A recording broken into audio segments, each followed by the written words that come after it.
Dieu présent, hier, aujourd'hui, demain. Dieu présent au cœur de la vie. Dieu présent au cœur de nos vies. Dieu présent ici et maintenant. Cette grâce nous est renouvelée. Qu'elle soit au cœur de notre célébration ce matin. Amen. Chers amis, je vous salue avec plaisir, mais vous l'aurez remarqué, Vincent Schmitt ne porte pas de barbe. Et malheureusement retenu par le Covid une fois encore, il m'a demandé de le remplacer un peu au pied levé. Alors peut-être certains d'entre vous seront-ils quelque peu déçus de ne pas l'entendre ce matin. Mais voilà, j'ai repris ces textes choisis et des éléments de la prédication qu'il avait déjà écrite. Mais pour ceux qui me connaissent, vous saurez que je ne tiens pas toujours compte des choses écrites. Et donc, il est normal qu'une prédication soit personnalisée et non pas simplement retransmise par un double. Mais vous pourrez emporter cette prédication de Vincent Schmitt avec vous à l'issue du culte. Elle sera sous forme papier à l'extérieur de ce temple. Je vous invite à vous lever pour, dans la présence promise de Dieu, exprimer notre prière. Puis, nous chanterons au cantique 362.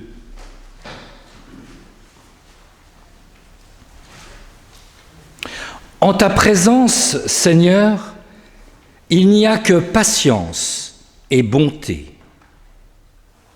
C'est pourquoi nous ne craignons pas de te faire l'aveu de notre faiblesse répétée au fil des jours. Et c'est parce que nous sommes avides de ta présence et de ta grâce que nous sommes là ce matin. Fais-nous signe dans ta parole, que l'Évangile soit pour nous un livre ouvert, nourrissant notre prière et notre dialogue avec toi, laissant de côté ce qui nous préoccupe et nous occupe. Fais-nous signe, Seigneur, à travers les cris de justice, comme les cris de souffrance et de détresse, mais aussi à travers les signes de la joie, de la paix, de l'apaisement, de la tranquillité. Que ce temps ici partagé mette en évidence au cœur de nos existences ta présence. Amen. Les cieux et la terre célèbrent ton cœur, la gloire du Père, du Dieu créateur.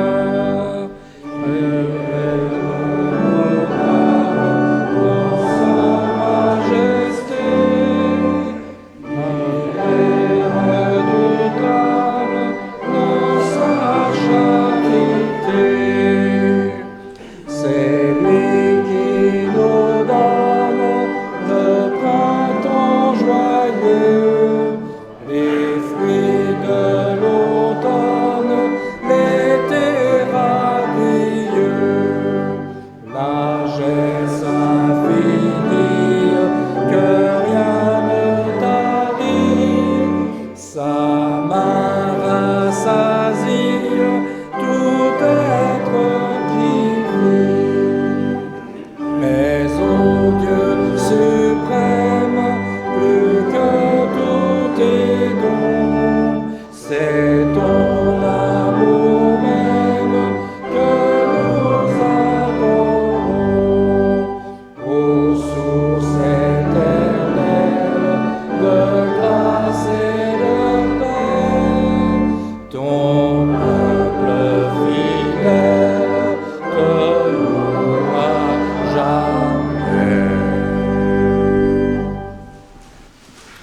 Je vous invite au silence, au recueillement, à la réflexion.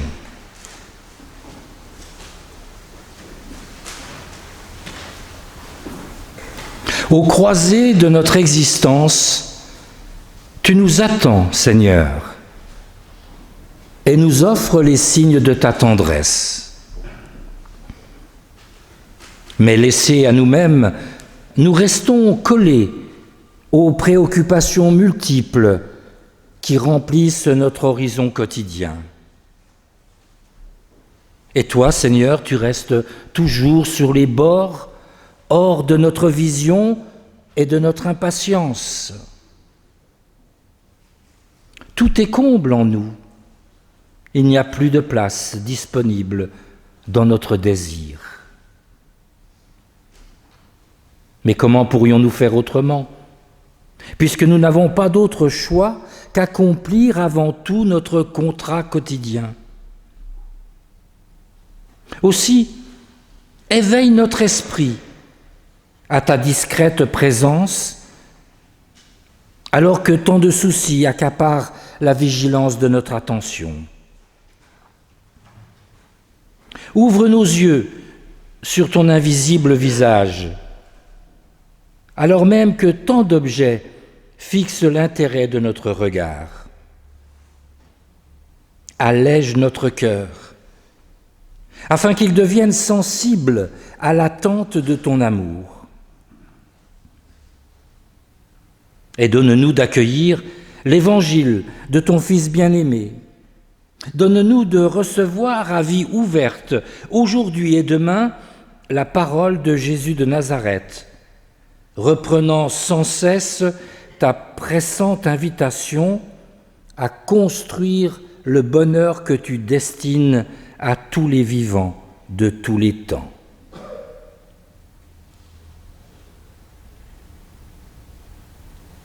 Amen.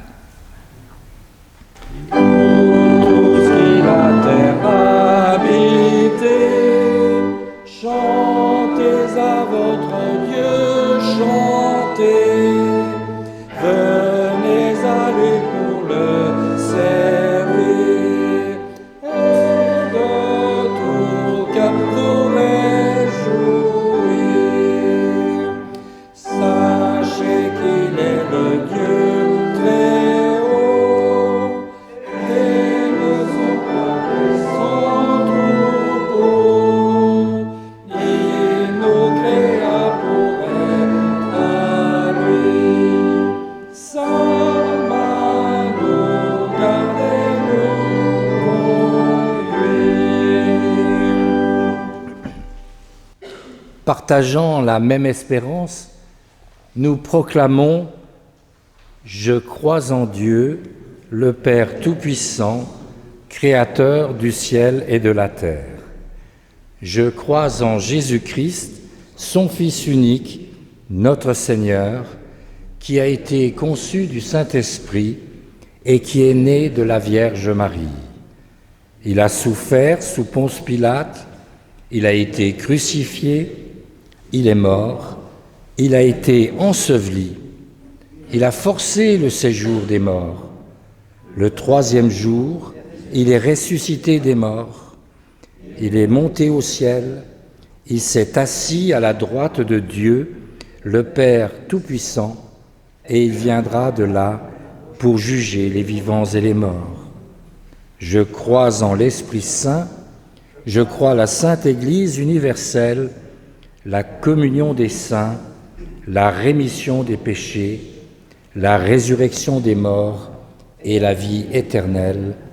Amen. Venez à lui chanter son nom, célébrez-le dans sa maison, car sa bonté ne finit point, et d'âge en âge il nous maintient. Nous lisons d'abord dans le livre d'Ésaïe. Prêtez l'oreille, écoutez-moi. Soyez attentifs écoutez ma parole. Est-ce tout le temps que le laboureur, en vue des semailles, laboure, creuse et herse sa terre? N'est-il pas vrai qu'il en aplanit la surface, puis répand la nigelle et sème le cumin, met le blé et l'orge et l'épeautre en lisière? Or, c'est son Dieu qui lui enseigne la règle à suivre et qui l'instruit. La nigelle ne doit pas être écrasée avec le traîneau à battre, et les roues du chariot ne doivent pas passer sur le cumin. Mais c'est au bâton qu'on bat la nigelle et au fléau le cumin. Le froment est-il broyé? Non, ce n'est pas indéfiniment qu'on le bat. On fait passer dessus les roues du chariot et l'attelage, mais on ne le broie pas. Cela vient aussi du Seigneur, le Tout-Puissant, qui se montre d'un merveilleux conseil et d'un grand savoir-faire. Et dans l'Épître aux Romains, j'estime en effet que les souffrances du temps présent sont sans proportion avec la gloire qui doit être révélée en nous. Car la création attend avec impatience la révélation des fils de Dieu. Livrés au pouvoir du néant, non de son propre gré, mais par l'autorité de celui qui l'a livrée, elle garde l'espérance, car elle aussi sera libérée de l'esclavage de la corruption pour avoir part à la liberté et à la gloire des enfants de Dieu.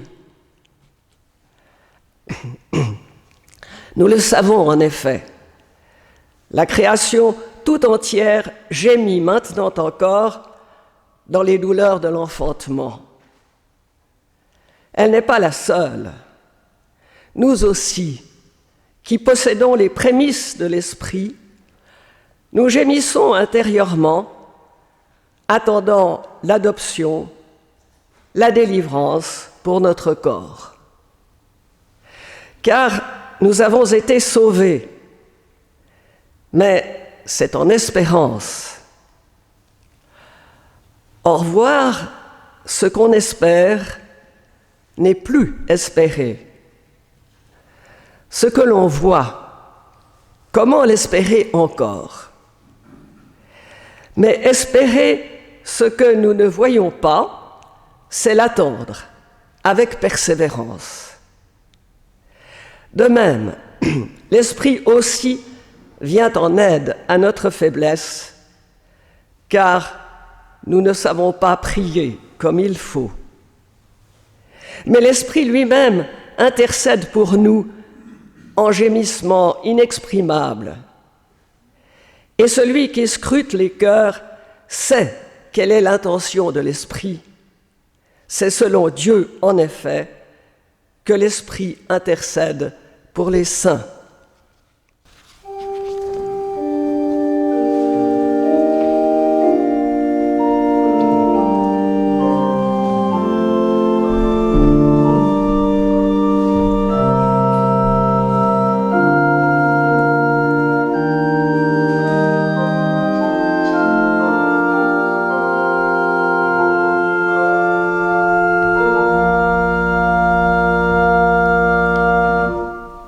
Labour de Dieu, labour des hommes, voici revenu le temps des labours.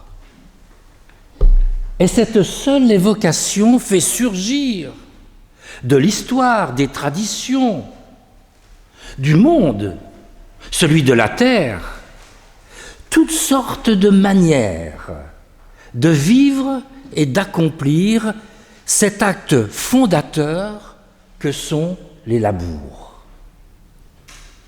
Oh, bien sûr, Il y a dans cette expression une possible nostalgie de temps révolus que seules quelques gravures ou peintures remettent en mémoire, ou des descriptions littéraires, voire même des poèmes, pour célébrer ce mystère du travail humain qui pétrit la terre, qui en attend la vie. Le temps des labours, c'est aussi le franchissement de l'histoire à travers l'évolution des pratiques, des techniques.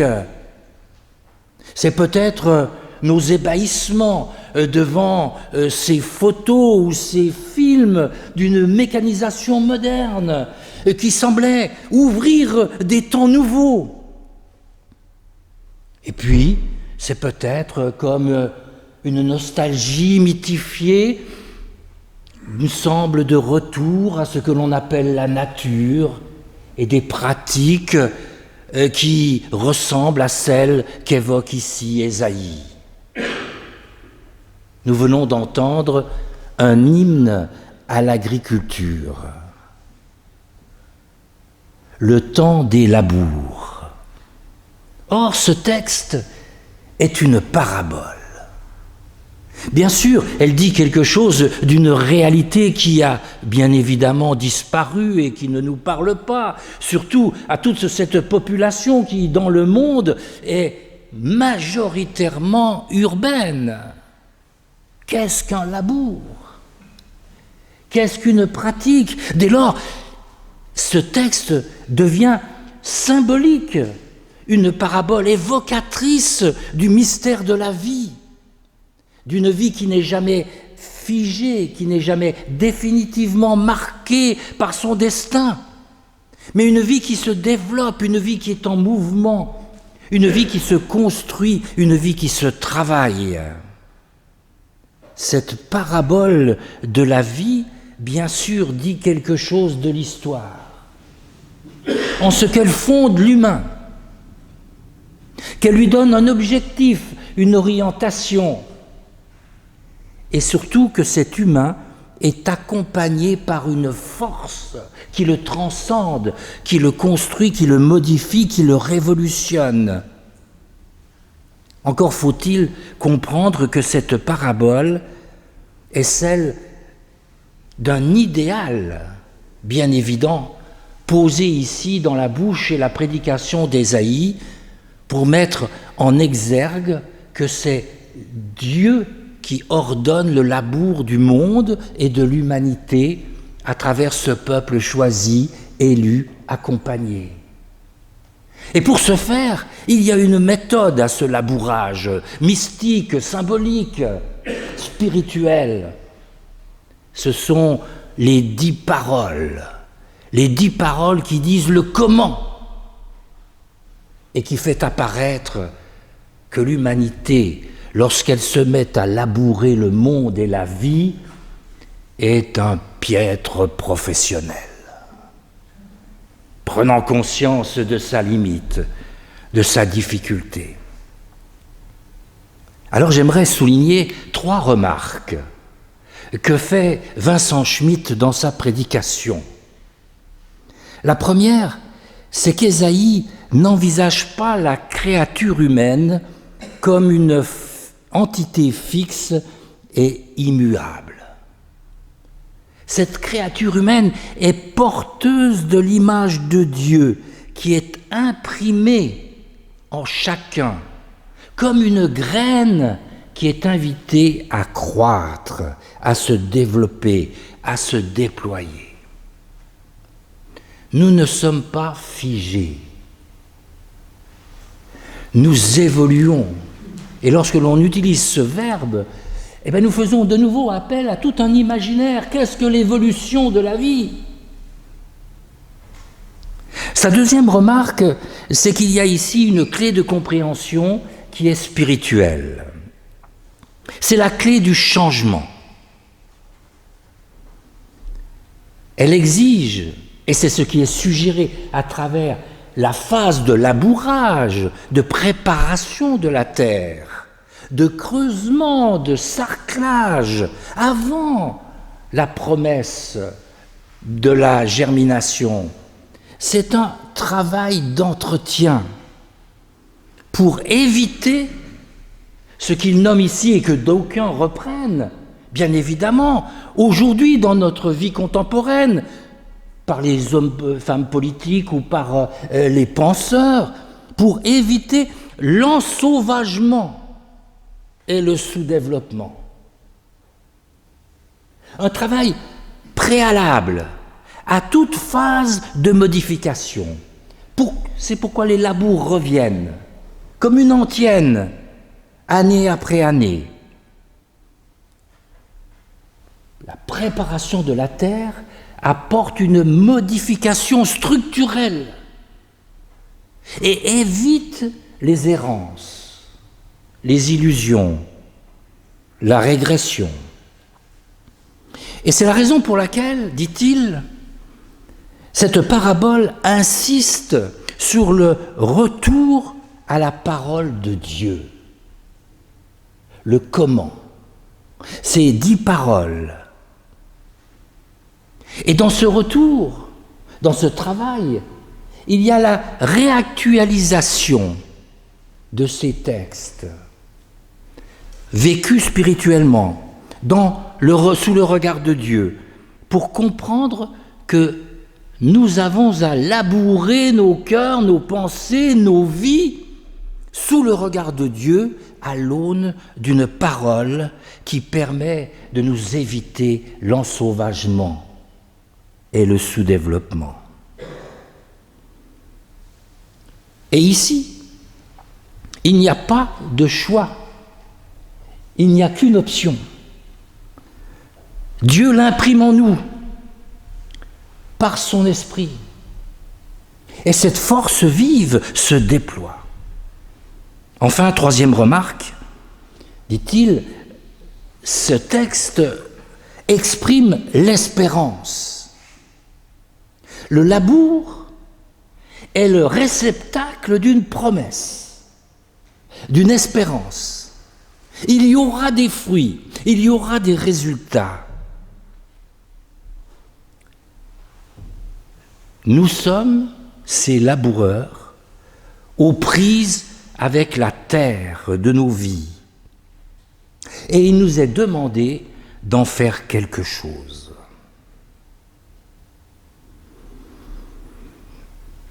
D'où ce questionnement. Quel est le sens de ce que je vis ? Quel est le sens de ma vie ? Pourquoi et comment, dans quel objectif ? Et cette question posée exprime ce travail intérieur, ce labour spirituel que nous accomplissons, que Dieu accomplit en nous. Il n'y a donc pas, frères et sœurs, chers amis, à être désespérés.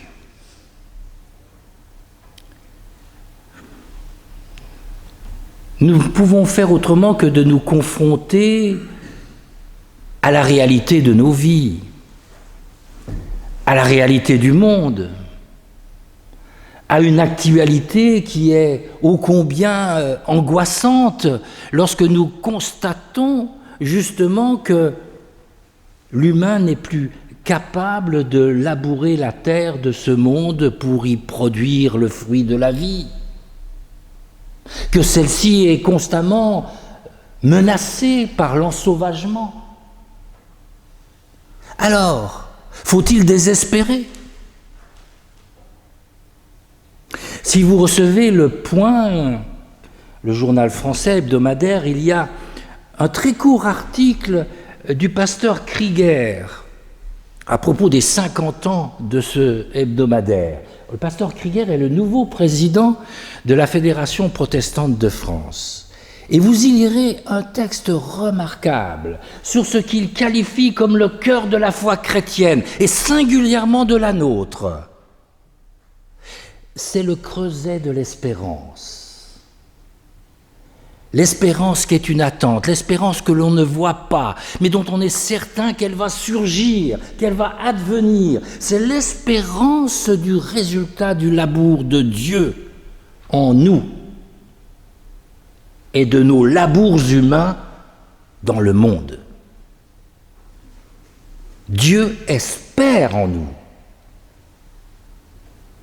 Et c'est parce qu'il espère en nous que nous pouvons être habités d'une espérance qui transcende nos existences, les circonstances de nos vies, et faire apparaître que lorsque nous nous battons, lorsque nous nous déployons, lorsque nous nous engageons, au nom d'une parole de Dieu qui résonne en nous comme un éclairage puissant, nous ouvrant à l'avenir, il y a dès lors une capacité à advenir à la lumière. Il y a dès lors une capacité à faire en sorte que nos labours humains deviennent utiles au service de Dieu et de la vie. Dieu se mêle donc au quotidien, temps après temps, de cette humanité. Dieu se mêle des labours de nos vies.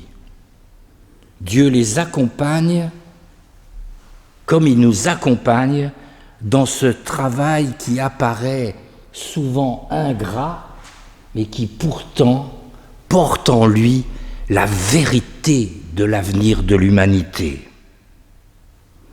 Et son esprit, sa présence proclamée ici ce matin, est là pour nous rappeler que ce que cette parabole convoque en nous, c'est le temps des labours comme un temps de réflexion, un temps de remise en question sur le sens de nos vies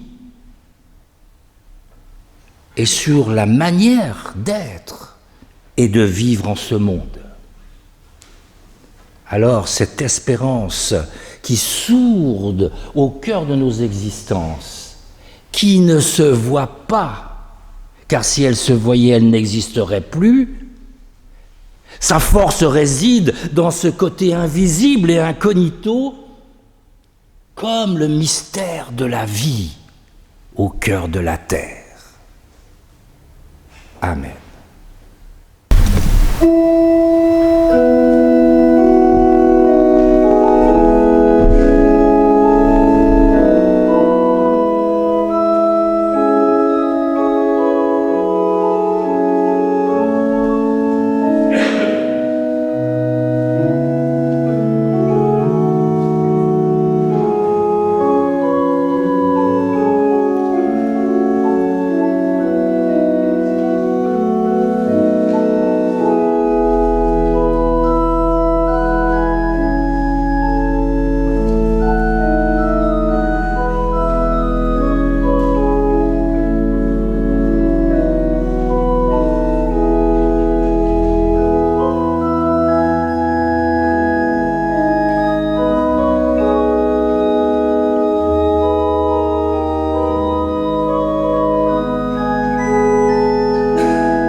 Dieu nous pressait leur avance, il nous demande aujourd'hui d'être ouvriers avec lui. Travaillons, la tâche est belle, quand le Maître nous appelle.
Vous trouverez l'essentiel des informations dans le Temple Info de ce matin.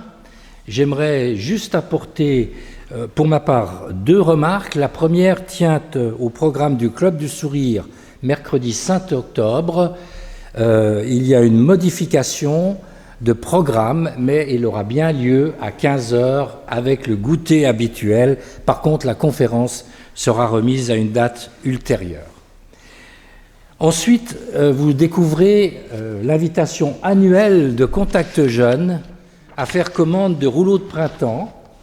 Et je vous rappelle que c'est quelques milliers de rouleaux de printemps qui sont confectionnés et qui contribuent à une grande partie du budget de Contact Jeunes, qui, pour ceux qui ne le savent pas, tient ici son siège et ses activités dans ce lieu. Enfin, je donne la parole pour une dernière information, s'il te plaît.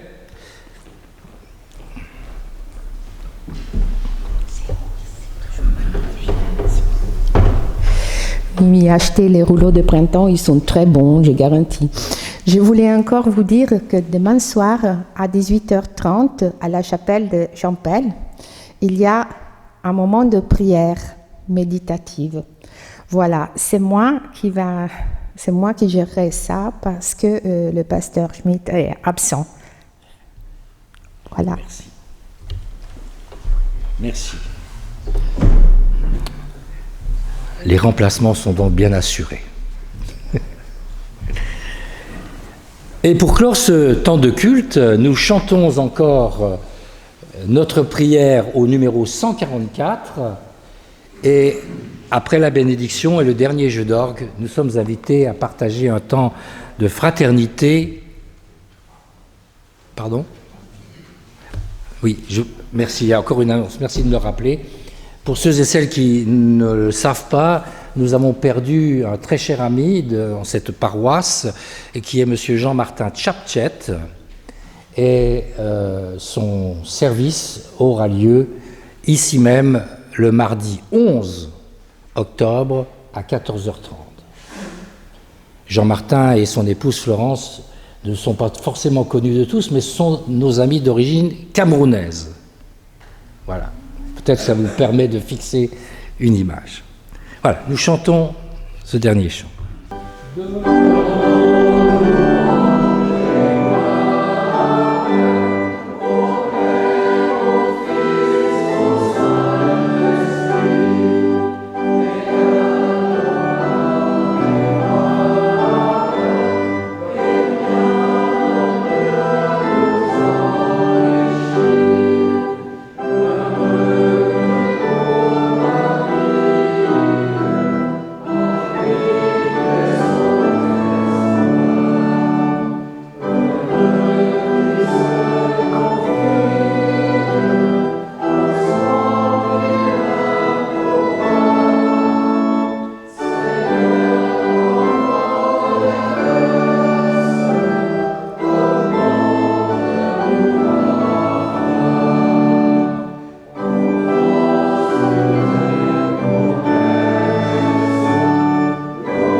nous voici laboureurs pour la vie, celle du monde, de nos familles, et même de la nôtre, alors que la promesse des fruits à venir vous accompagne et nourrisse votre espérance. Au nom du Père, du Fils et du Saint-Esprit. Amen.